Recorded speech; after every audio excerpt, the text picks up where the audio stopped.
Eli aloitetaan uusi projekti. Valitse aloitusvalikosta New Project ja me tehdään saari.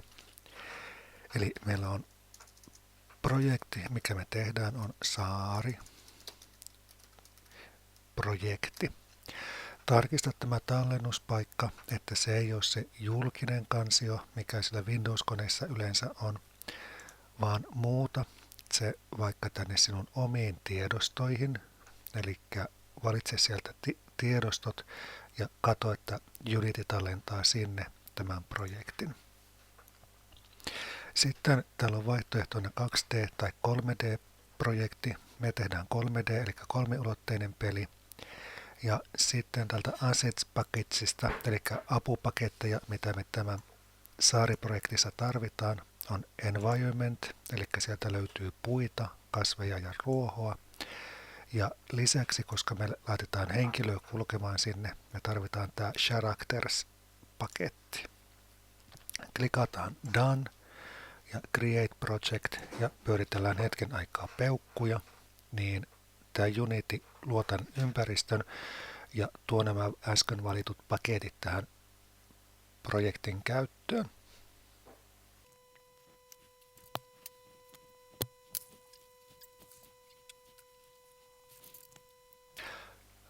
Ja kun kaikki paketit on tuotu sisään, käynnistyy tämä ohjelmointiympäristö.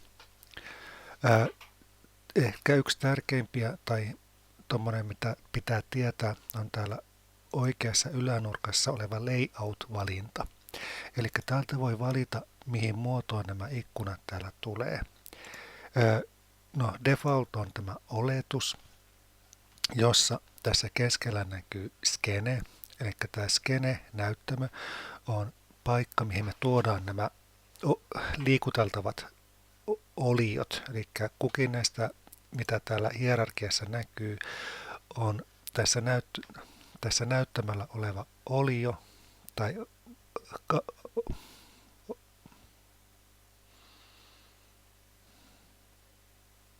tai hahmo, jota me voidaan ohjelmoida ja liikuttaa.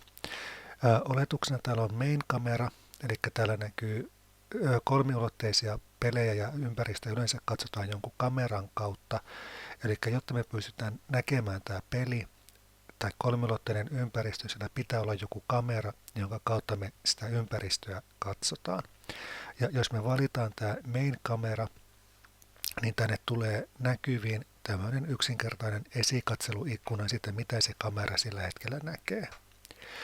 Ja sitten tämä Directional Light on valon lähde, joka osoittaa valoa tiettyyn suuntaan. Siinä on ihan näppärä se, että se aiheuttaa varjot, ihan niin kuin oikeakin meidän aurinkomme, se aiheuttaa varjot kaikkien kohteiden ympärille. Muita, mitä täällä on tärkeitä, niin tuossa oikeassa laidassa on inspektori, joka näyttää aina kunkin objekti, mikä meillä on valittuna, niin näyttää sen asetukset. Eli jos meillä on valitaan main-kamera, niin täällä Transform-osiossa näkyy tämän kappaleen paikkaan ja asentoon liittyviä vaihtoehtoja. Ja koska meillä on kolmiulotteinen avaruus, niin sillä on X- ja Y-koordinaattien lisäksi Z-koordinaatti.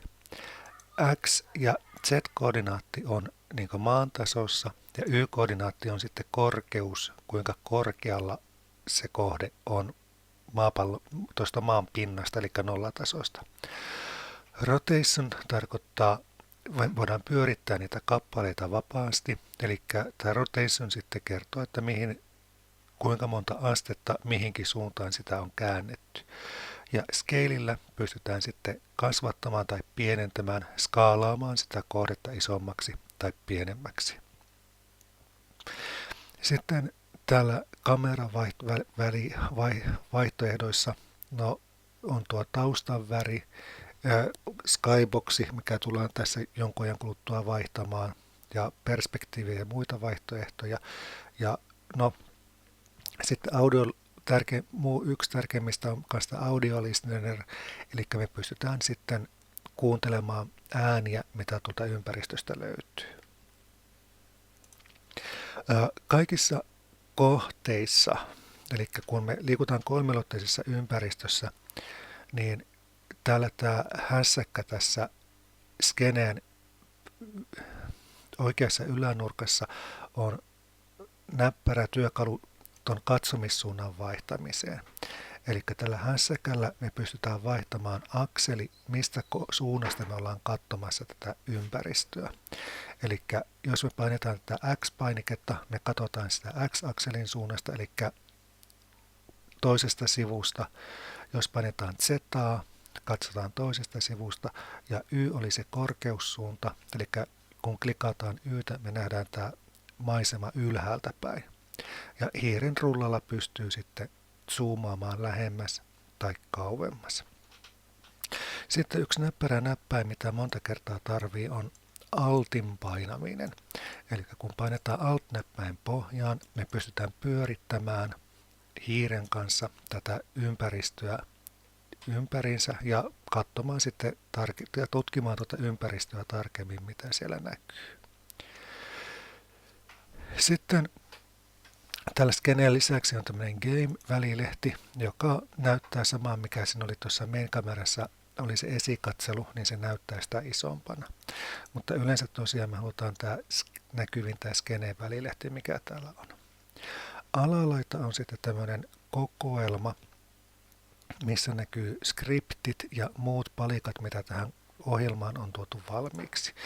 Eli editorista löytyy jotain skriptejä ja sitten tästä Standard Assets-kansiosta löytyy nämä oletusskriptit, mitä me tuotiin. Eli Charactersista löytyy nämä hahmon ohjaamiseen tarkoitetut skriptit. Environmentista löytyy sitten nämä puut ja pensaat, mitä me ollaan tarvittu. Ja samaten niin kuin Physics Materialsista, mikä me tuotiin tällä environmentista mukaan, niin sieltä löytyy tällaisia etukäteen ohjelmoituja kappaleen ominaisuuksia.